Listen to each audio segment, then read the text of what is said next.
तो आसान नहीं होता कि आप एक आदमी की तो सदस्यता रद्द कर सकते हैं। लाखों युवाओं की, करोड़ों युवाओं को आप क्या करेंगे? कैसे उनका मुंह बंद करेंगे? कैसे क्या आप करोड़ों लोगों को जेल में डाल देंगे? क्या करेंगे? वो तो नहीं है, उसको रोक सकता है। लखनऊ का एयरपोर्ट अदानी को दे दिया और उन्होंने 5 गुना जो पैसेंजर फीस है 5 गुना बढ़ा दी। एक झटके में 5 गुना बढ़ा दी। अडानी को पावर का कॉन्ट्रैक्ट दिया गुजरात में और उन्होंने 1 साल में उसके दर जो है 4 गुना बढ़ा दिए, पावर के दर। तो जब आप इस तरह से प्राइवेटाइजेशन करते हैं और प्राइवेट मोनोपोली बनाते हैं तो ये सब होने लगता है। अगर खासकर सरकार जब उनसे मिली होती है, जैसा कि यहाँ मिली हुई है, तो ये सब होता है। हाँ, मुझे लगता है कि सरकार अपनी तरफ से पूरी कोशिश करती है कि युवाओं का ध्यान भटकाया जाए और उनको हिंदू मुसलमान के इश्यूज़ में उलझा दिया जाए। लेकिन जब एक बार ये संयुक्त युवा मोर्चा का काम शुरू होगा और धीरे धीरे करके सारे युवा संगठन और युवा लोग इस मोर्चे से जुड़ेंगे और देखेंगे कि भाई असल सवाल तो रोज़गार का है इस देश में, असल सवाल तो दूसरे हैं और ज़बरदस्ती लोगों को इसमें हिंदू मुसलमान के इशू पर उलझाया जा रहा है। तब मुझे लगता है कि जो आज भी भटके हुए युवक हैं वो सब इससे जुड़ेंगे। कि बेरोज़गारी तो खैर चरम सीमा पर है, अर्थव्यवस्था तहस नहस कर दी गई है और सारा के सारा एफर्ट 2-4 बड़े बड़े उद्योगपतियों को सारा अर्थव्यवस्था उनके हाथ में सौंप देने की कोशिश करी जा रही है और उसके कारण जो छोटे इंडस्ट्रीज़ हैं जिसको एमएसएमई कहते हैं, medium small and micro industries enterprises, ये सब ख़त्म होते जा रहे हैं जिससे हमारी अर्थव्यवस्था बहुत बुरी तरह से चरमरा गई और बेरोज़गारी तो बिल्कुल चरम सीमा पर। असमानता, आर्थिक असमानता बहुत बढ़ गई है। उसके साथ साथ हमारे पूरे लोकतंत्र पर हमला हो रहा है, हमारे मौलिक अधिकारों पर, खासकर फ्रीडम ऑफ स्पीच के ऊपर हमला हो रहा है। जो जना अगर सरकार के ख़िलाफ़ बोलता है, कोई पोस्टर छाप देता है सरकार के ख़िलाफ़, तो उसको अरेस्ट कर लिया जाता है, उसके ऊपर केस बना दिए जाते हैं वगैरह वगैरह।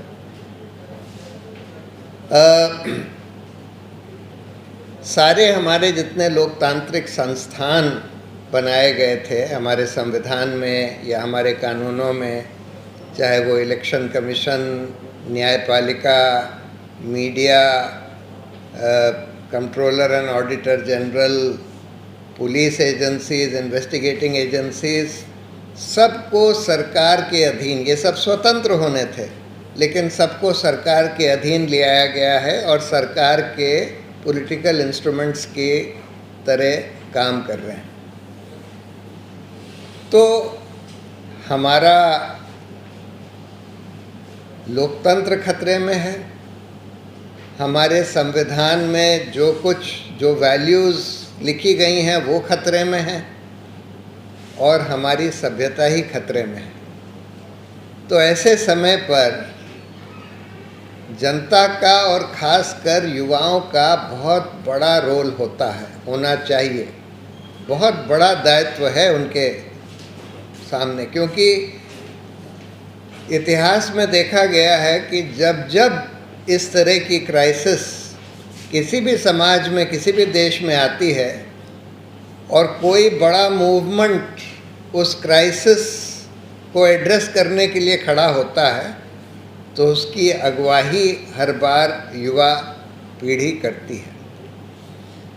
और इसलिए ये बहुत ज़रूरी है कि आज की स्थिति में इस देश की युवा पीढ़ी खड़ी हो और इस देश के लोकतंत्र को बचाने के लिए, मूल्यों को बचाने के लिए, संविधान को बचाने के लिए और सभ्यता को बचाने के लिए एक बड़ा नेशनल संगठित मूवमेंट खड़ा करें। तो सवाल ये उठता है कि भाई आज समस्याएं तो बहुत हैं, लेकिन जो समस्या युवाओं को सबसे ज़्यादा अफेक्ट कर रही है और जिसमें वो सबसे बड़े स्टेक होल्डर्स हैं, वो बेरोज़गारी की है। तो ये सोचा गया, जो कल की मीटिंग हुई उसमें जो चर्चा हुई और जो रेजोल्यूशन निकला, कि सबसे पहले जो युवाओं का संगठन बने उसका सबसे पहला काम होगा कि रोज़गार के सवाल पर एक बड़ा आंदोलन इस देश में खड़ा करना। उसकी 4 मुख्य डिमांड्स हैं। पहला, कि भारत में रोज़गार के अधिकार का कानून बने, जैसे हम कहते थे कि लोकपाल का कानून बने, और उस समय हम लोगों ने लोकपाल के कानून का एक ड्राफ्ट भी बनाया था, ये दिखाने के लिए कि भाई देखिए ऐसे कानून बन सकता है, ऐसे लोकपाल बन सकता है। ऐसे ही हम लोगों ने एक बिल्कुल बेसिक ड्राफ्ट बनाया है रोज़गार के अधिकार के कानून का। इसका मतलब ये है, उस कानून के तहत, जैसे आज मनरेगा का जो कानून है वो ये कहता है कि हर रूरल फैमिली, यानी गांव में रहने वाले जो परिवार हैं, उनमें से एक जने को कम से कम साल में 100 दिन का रोज़गार का अधिकार होगा, कम से कम न्यूनतम मजदूरी की जो दर है उस पर। हम लोग उसको एक्सपैंड करके कह रहे हैं कि सिर्फ रूरल फैमिलीज़ को नहीं, सारे अर्बन रूरल सब फैमिलीज़ में सिर्फ एक आदमी को नहीं, सारे एडल्ट्स को, और सिर्फ 100 दिन के लिए नहीं, पूरे 365 दिन रोज़गार। क्योंकि सुप्रीम कोर्ट ने भी जब आर्टिकल 21 राइट टू लाइफ और लिबर्टी की परिभाषा करी, तो उसमें ये बोला कि इसका मतलब ये है right to live with dignity. और right to live with dignity अगर हर नागरिक का मौलिक अधिकार है तो उसमें रोज़गार भी आता है। जब तक आपके पास रोज़गार नहीं है तो आप डिग्निफाइड लाइफ नहीं जी सकते। तो हर नागरिक को रोज़गार का अधिकार मिलेगा इस कानून के तहत, और न्यूनतम वेजेस में कम से कम, अगर उसके पास रोज़गार नहीं है तो सरकार प्रोवाइड करे, और अगर नहीं कर सकती तो उसका आधा बेरोज़गारी भत्ता की तरह दे। ये एक कानूनी डिमांड है जो कि सारे देश को अफेक्ट करती है, खासकर युवा पीढ़ी के लोगों को। दूसरा एलिमेंट इसका ये होगा कि जितने रिक्त पद हैं सरकारी संस्थानों में, केंद्र में, राज्यों में, पब्लिक सेक्टर अंडरटेकिंग्स में, सबको तुरंत बहुत जल्दी से और एक क्रेडिबल तरीके से भरा जाए। आज हम देख रहे हैं हर बार इन सिलेक्शंस में बेईमानी हो रही है, पेपर लीक हो रहे हैं, हर तरह की प्रॉब्लम्स खड़ी हो गई। तो एक हमारे युवा साथियों ने एक उसका एक ढांचा बनाया है कि किस तरह से पारदर्शी तरीके से इन भर्तियों को भरा जा सकता है और जल्दी भरा जा सकता है। ये करीब 1 करोड़ से ज़्यादा रिक्त पद हैं। अगर आप central, state, public sector undertakings को देखें तो 1 करोड़ से ज़्यादा अभी खाली पड़े हैं। उन सबको एकदम टाइम बाउंड मैनर में भरा जाए और क्रेडिबल तरीके से भरा जाए, ये दूसरी डिमांड। तीसरी डिमांड ये है कि आज देखिए, पब्लिक सेक्टर का कुछ एरियाज़ में तो एक्सक्लूसिव रोल होता है। जो मोनोपोली सेक्टर्स हैं, जैसे पोर्ट्स हैं, एयरपोर्ट्स हैं, रेलवे है, ये सब नेचुरल मोनोपोली सेक्टर्स हैं। मोनोपोली आप किसी प्राइवेट इंस्टीट्यूशन को या प्राइवेट कंपनी को नहीं दे सकते, लेकिन दी जा रही हैं। अडानी को करीब करीब इस देश के आधे से ज़्यादा पोर्ट दे दिए गए, सब मोनोपोलीज़ हैं। करीब करीब आधे एयरपोर्ट्स दे दिए गए, आधे के 37% एयर ट्रैफिक जो है अदानी के एयरपोर्ट्स के थ्रू जाता है। यानी कि एक दो उद्योगपतियों को फ़ायदा पहुंचाने के लिए आप प्राइवेट मोनोपोलीज बनाते चले जा रहे हैं। अब कह रहे हैं कि हम रेलवे का भी निजीकरण करेंगे। तो एक तो ये सेक्टर होता है जो मोनोपोली सेक्टर है, जिसका निजीकरण नहीं होना चाहिए, वो सरकार के ही हाथ में होना चाहिए।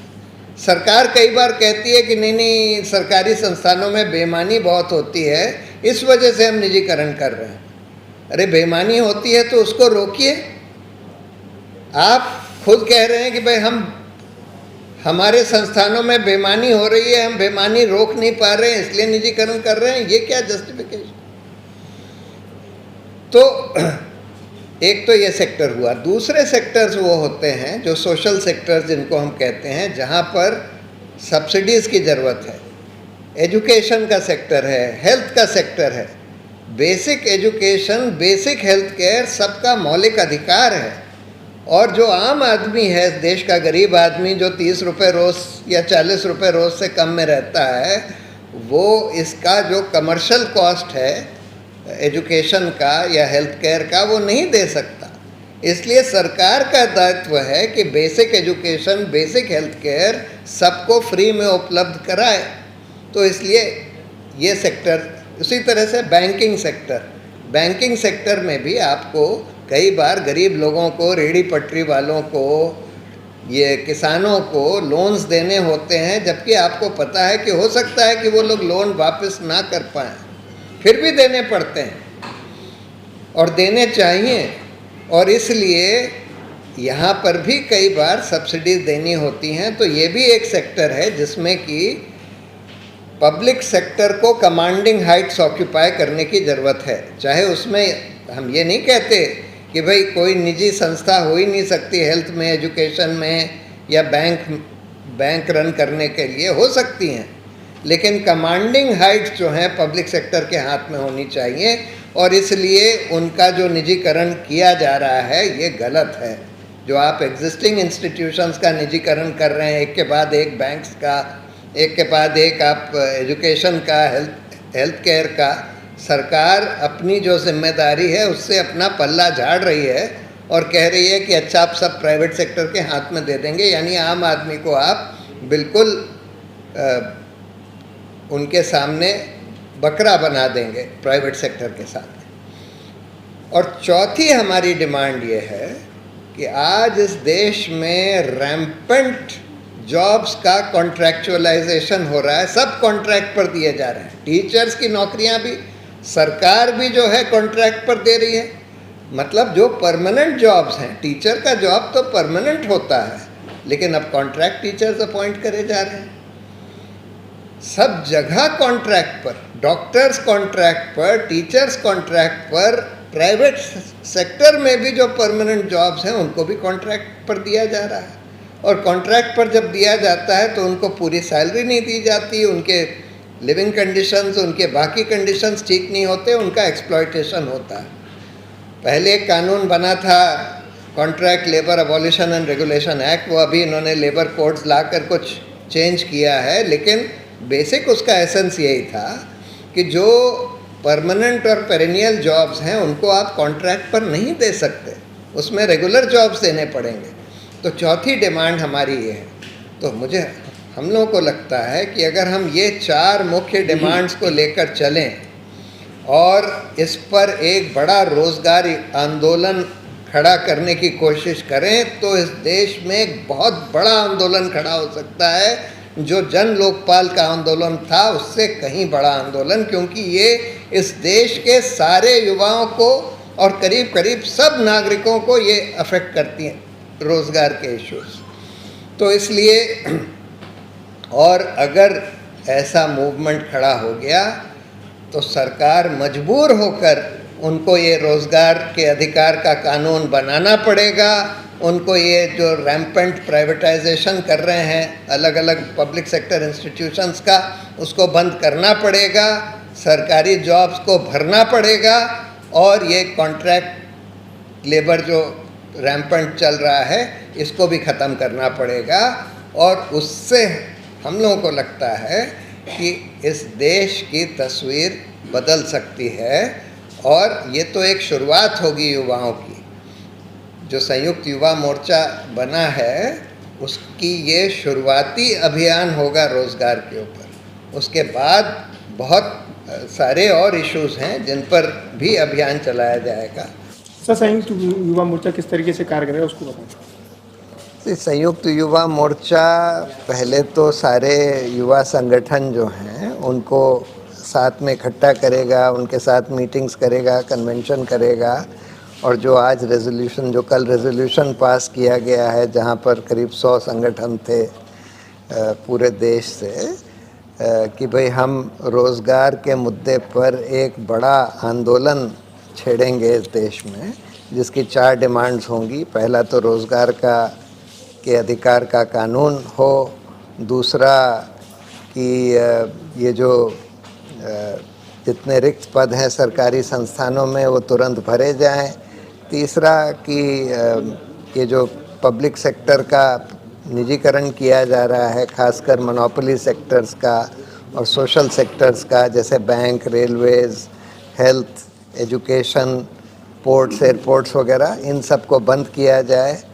और चौथा कि ये जो कॉन्ट्रैक्चुअलाइजेशन हो रहा है नौकरियों का, कि कॉन्ट्रैक्ट पर सब दिए जा रहे हैं परमानेंट जॉब्स भी, इसको बंद किया जाए। सर, जो लोग सवाल उठा रहे हैं, जैसे अभी राहुल गांधी बार बार अडानी के रिश्ते पर, मोदी और अडानी के रिश्ते पर बार बार सवाल उठा रहे थे, उनके जिस तरीके से सदस्यता का रद्द होना, डिफेमेशन केस में 2 साल की सज़ा होना, आपको लगता है कि जो आपने ये मोर्चा खोला है, जो आंदोलन शुरू किया है, उसको ऐसे रोकने की कोशिशें नहीं की जाएंगी? खबरों में बने रहने के लिए फोरम 4 को सब्सक्राइब करें और नोटिफिकेशन पाने के लिए बेल आइकन दबाएं।